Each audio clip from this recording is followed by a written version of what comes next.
모든 상황 속에서도 우리를 살게 하시는 하나님을 예배하길 원합니다.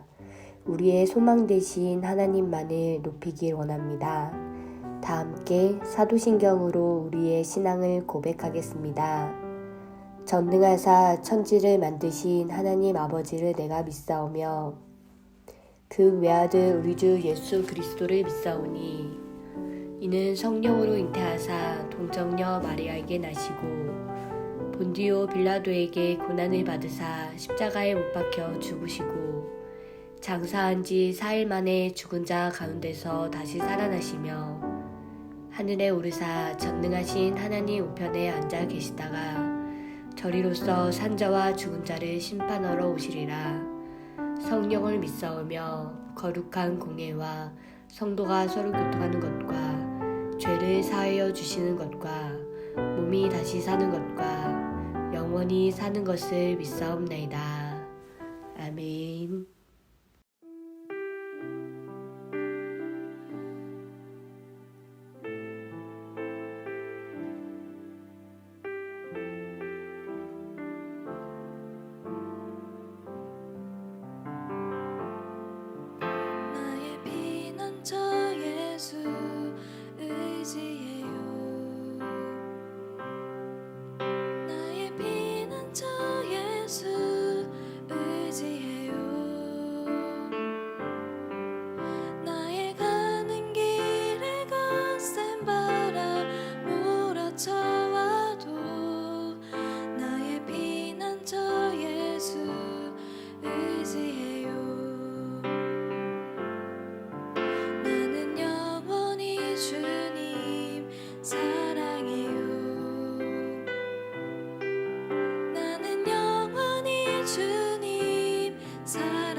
세상 어떤 것도 나의 사랑 끊을 수 없네.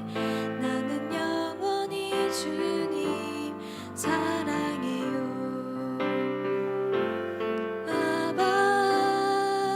아버지 나를 사랑하시니 나의 모든 것 주께 드려요. 아버지 내가 여기 있으니 주님 영광 위하여 써주세요. 아버지 사랑하시니 나의 모든 것 주께 드려요. 아버지 내가 여기 있으니 주님 교회 위하여 써주세요.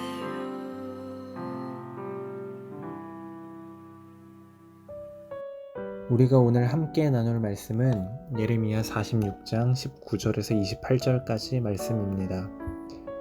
애굽에 사는 딸이여, 너는 너를 위하여 포로의 짐을 꾸리라. 노비 황무하며 불에 타서 주민이 없을 것임이라. 애굽은 심히 아름다운 암송아지일지라도 북으로부터 쇠파리 떼가 줄곧 오리라. 또 그 중에 고용꾼은 살찐 수송아지 같아서 돌이켜 함께 도망하고 서지 못하였나니 재난의 날이 이르렀고 벌받는 때가 왔음이라. 애굽의 소리가 뱀의 소리 같으리니 이는 그들의 군대가 벌목하는 자 같이 도끼를 가지고 올 것임이라. 여호와의 말씀이니라. 그들이 황충보다 많아서 셀 수 없으므로 조사할 수 없는 그의 수풀을 찍을 것이라. 딸 애굽이 수치를 당하여 북쪽 백성의 손에 부침을 당하리로다. 만군의 여호와 이스라엘의 하나님께서 말씀하시니라. 보라, 내가 노예 아몬과 바로와 애굽과 애굽 신들과 왕들 곧 바로와 및 그를 의지하는 자들을 벌할 것이라. 내가 그들의 생명을 노리는 자의 손 곧 바벨론의 느부갓네살 왕의 손과 그 종들의 손에 넘기리라. 그럴지라도 그 후에는 그 땅이 이전같이 사람이 살 곳이 되리라. 여호와의 말씀이니라. 내 종 야곱아, 두려워하지 말라. 이스라엘아, 놀라지 말라. 보라, 내가 너를 먼 곳에서 구원하며 내 자손을 포로된 땅에서 구원하리니 야곱이 돌아와서 평안하며 걱정 없이 살게 될 것이라. 그를 두렵게 할 자 없으리라. 여호와의 말씀이니라.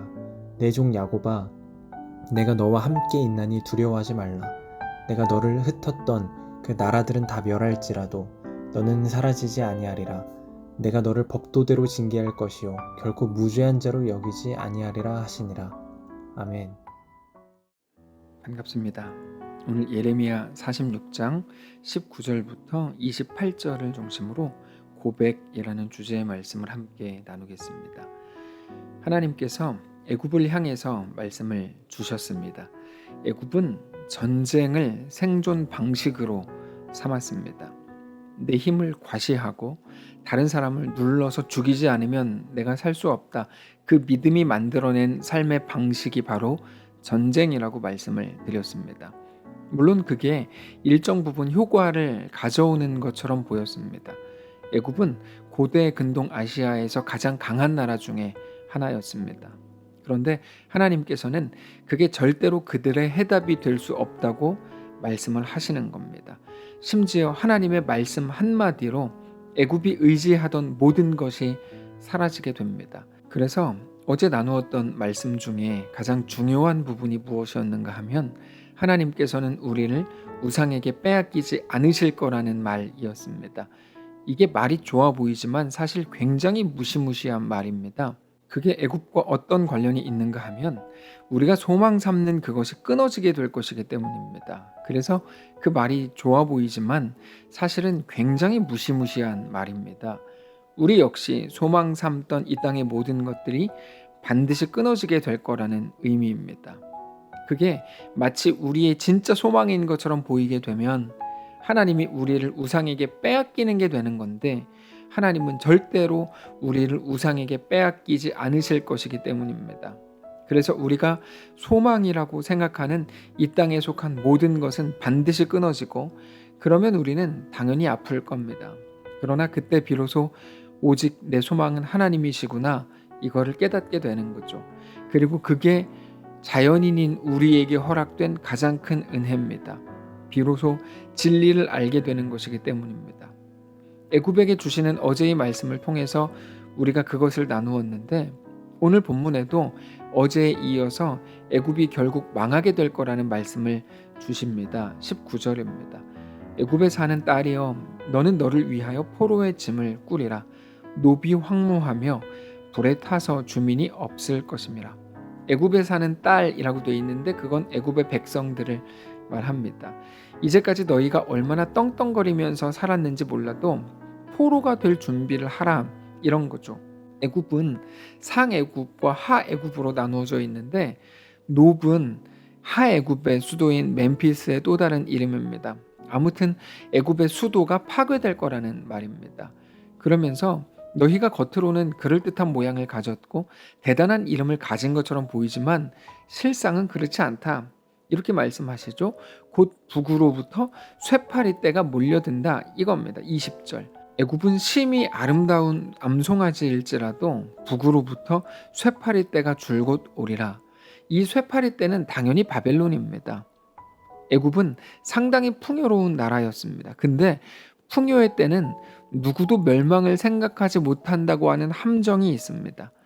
그러나 하나님께서는 바벨론을 들어서 애굽을 징벌하시는 것으로 너희가 믿는 풍요가 너희의 소망일 수 없다는 것을 말씀하시는 거죠.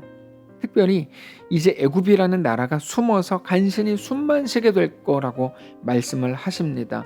애굽의 소리가 뱀의 소리가 된다 이렇게 말씀을 하시죠. 22절인데요. 애굽의 소리가 뱀의 소리 같으리니 뱀은 사사삭 사사삭 이렇게 기어다닙니다.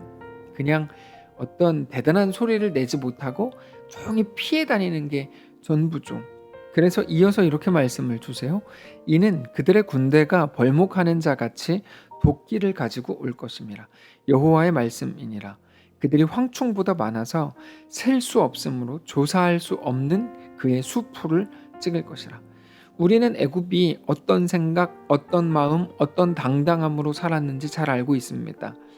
그들은 자기들의 국방력을 믿었고 그 결과 오늘 본문에 나오는 것처럼 풍요가 그들의 자랑이 되어서 그렇게 살았습니다.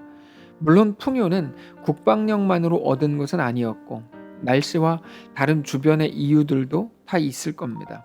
그러나 중요한 것은 그들은 바로 그 풍요를 자기들의 자랑이라고 여겼다는 사실이죠.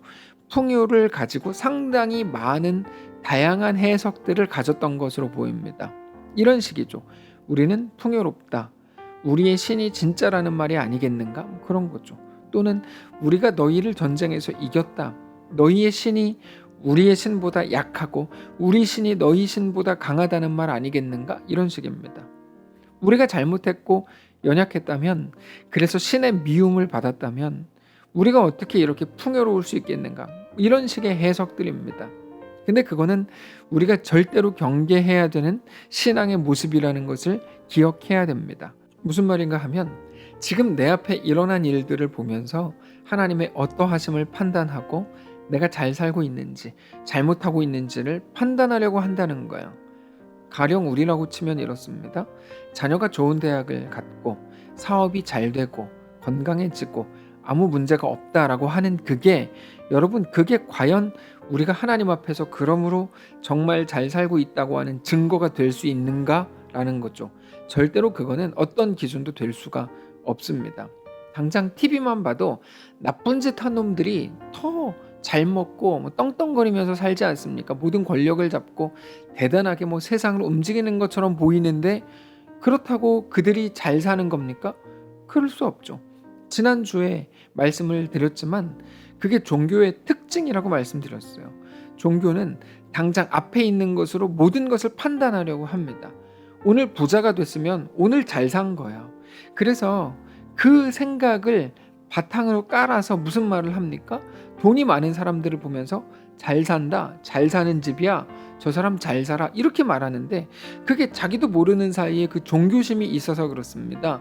그걸로 판단받고 싶은 거고 판단하고 싶은 거야. 그러니까 저 집 잘 살아 라고 말하는 건데 잘 살기는 뭐를 잘 삽니까? 단지 돈이 많은 거를 가지고 그렇게 말하면 안 된다고 말씀을 드렸죠. 종교는 당장 앞에 있는 거, 눈에 보이는 것을 가지고 판단합니다. 그러나 신앙은 그렇지 않습니다. 우리가 가진 기독교 신앙은 하나님을 보는 겁니다. 우리가 지금 당장은 고난을 당하고 아픔을 겪는 것 같은 순간에도 우리는 무엇을 보아야 합니까? 십자가에 달린 예수님을 보아야 하죠. 하나님이 그 아들 예수님을 우리에게 보내기까지 우리를 사랑하시고 끝내 우리를 포기하지 않고 우리를 하나님의 온전한 백성, 온전한 하나님의 자녀로 완성하실 그것을 믿음으로 봅니다. 그게 신앙입니다. 그래서 당장 앞에 있는 것에 조금 흔들릴 수 있지만 그게 우리를 무너뜨리지는 못합니다. 그렇게 볼 때 오늘 본문에 나오는 애굽은 가장 세상으로 꽉 찬 그런 민족이었던 거죠. 20절에 나오는 표현, 애굽은 심히 아름다운 암송아지일지라도, 이 표현이 눈에 보이는 것으로 모든 판단을 했던 그들에 대해서 너무나 잘 보여주시는 거예요. 사랑하는 성도 여러분, 우리는 당장 우리의 눈앞에 어떤 일이 있다고 해도 그게 풍요의 길이든지 또는 황무지 같은 길이라고 해도 언제나 우리를 사랑하셔서 독생자 예수님을 십자가에 내어주기까지 사랑하시고, 그래서 우리를 절대로 포기하시지 않을, 그래서 우리를 끝내 얻으시기로 작정하신 우리 주 하나님을 믿음으로 바라보실 수 있기를 바랍니다. 성경은 언제나 그 이야기입니다. 너희는 눈에 보이는 게 전부라고 믿는가? 그럴 수 없다. 하나님이 우리의 유일한 소망이고 길이고 진리이고 생명이시다. 하나님은 눈에 보이지 않지만 너희의 주인이고 너희의 왕이고 너희의 아버지다. 성경은 매일 그 이야기를 우리에게 하는 겁니다. 오늘 본문도 그 내용입니다. 애굽이 대단한 것처럼 보이는가? 부자라서? 풍요로우니까? 아름다운 암송아지니까? 그래서 잘 사는 것처럼 보이고, 야, 애굽 진짜 잘 살아 라고 말하고 싶은가? 성공했다고 생각하고 싶은가? 너희 속에 있는 기준을 제발 좀 점검해라. 그냥 말이 그런 거죠. 그러지 말고 제발 좀 점검해라. 그게 왜 잘 사는 거냐? 그게 왜 성공이냐? 너희의 생명, 너희의 소망은 그게 아니라 오직 하나님께 있다. 하나님이 우리를 사랑하신 것만이 우리가 가질 유일한 소망이라는 것을 알기 바란다. 이거를 말씀하시는 겁니다. 단지 하나님이 진노하시니까 야, 애굽이 저렇게 힘들어지는구나, 나도 조심해야지. 여러분, 이 수준을 뛰어넘어야 되는 거예요. 하나님을 상이나 벌이 전부인 어떤 상벌적 기계로 보시면 안 된다고 말씀을 드렸죠. 하나님은 사랑이기 때문입니다. 그래서 오늘 본문의 마지막 부분에서 갑자기 무엇을 말씀하세요? 애굽이 죄지어서 내가 죽였다, 그게 아니고 갑자기 뭐가 나옵니까? 내 종 야고바가 나와요. 이스라엘아 놀라지 말라가 나와요. 27절입니다. 내 종 야고바 두려워하지 말라. 이스라엘아 놀라지 말라. 보라, 내가 너를 먼 곳에서 구원하며 네 자손을 포로된 땅에서 구원하리니 야곱이 돌아와서 평안하며 걱정 없이 살게 될 것이라. 그를 두렵게 할 자 없으리라. 여호와의 말씀이니라. 내 종 야곱아, 내가 너와 함께 있나니 두려워하지 말라. 내가 너를 흩었던 그 나라들은 다 멸할지라도 너는 사라지지 아니하리라. 내가 너를 법도대로 징계할 것이요 결코 무죄한 자로 여기지 아니하리라 하시니라. 물론 하나님은 그들을 그냥 더러운 채로 놔두시지 않으실 것이기 때문에 그들의 잘못에 대해서 분명히 징계하십니다. 그냥 더러운 채로 놔두는 것은 사랑이 아니죠. 씻어주는 게 사랑입니다. 그렇게 하시겠다는 거죠. 그러나 다만 그게 전부라거나 그게 본질이 아니라, 본질은 뭡니까? 하나님이 우리를 사랑하신다는 거죠. 잘못하면 벌 받는다, 잘하면 상 받는다, 그게 본질이 아니에요. 징계를 하고 씻어주는 이유도 다 사랑하기 때문입니다. 그러니까 마치 징계가 하나님의 본질인 것처럼 말하면 안 됩니다. 중요한 건 그게 우리에게 주시는 하나님의 말씀이라는 거죠. 사랑하는 성도 여러분, 오늘 이 말씀을 마음에 꼭 새기시기를 바랍니다. 우리가 두려워하지 않을 수 있는 이유는 돈이 제법 잘 벌리고 건강해지고 자녀도 좋은 곳에 취업했고 그런 것들 때문이 아닙니다. 우리를 사랑하시는 하나님이 계시기 때문입니다. 그분이 우리 아버지이시고 우리는 그분의 자녀이기 때문입니다. 그리고 하나님의 사랑은 오직 십자가에 달리신 예수님을 통해서만 확인하는 겁니다. 오늘 이 말씀을 기억하셔서 우리 어떤 형편, 어떤 상황 속에서도 오직 하나님으로 인해 만족하고 하나님만 나의 소망입니다, 정직히 고백하는 귀한 우리의 오늘 되시기를 바랍니다. 한번 기도하겠습니다. 살아계신 하나님, 감사합니다. 우리 앞에 있는 모든 일어난 일들을 통해 하나님마저도 평가하려고 했던 우리를 불쌍히 여겨주시고, 우리가 걷는 길이 어떤 길이든지 나에 대한 하나님의 완전한 사랑을 오늘 기억하고 하나님께 온전히 엎드리며 주님만 나의 왕입니다, 정직히 고백하는 귀한 우리의 모든 날들 될 수 있도록 역사하시옵소서. 감사드리며 살아계신 예수님의 이름으로 기도합니다. 아멘. 사랑하는 성도 여러분, 하나님께서 오늘 하루를 우리에게 또 허락하셨습니다. 믿음을 가지고 주님과 함께 동행하시기를 바라고, 어떤 일들 속에서도 영원하신 하나님만을 믿음으로 바라보게 되시기를 바랍니다. 특별히 오늘 두 가지 광고를 말씀드리겠는데, 첫 번째는 광고가 좀 늦었지만 황소영 집사님의 동생인 황수정 양이 오늘 베리 웨딩홀에서 12시 30분에 결혼식을 합니다.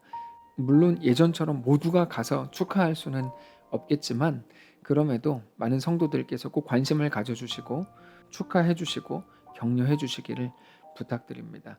그리고 저는 지난번 말씀드렸던 것처럼 치앙마이에 가서 나타칸 목사님과 이 목사님과 마태 집사님을 잘 만나고 돌아왔습니다.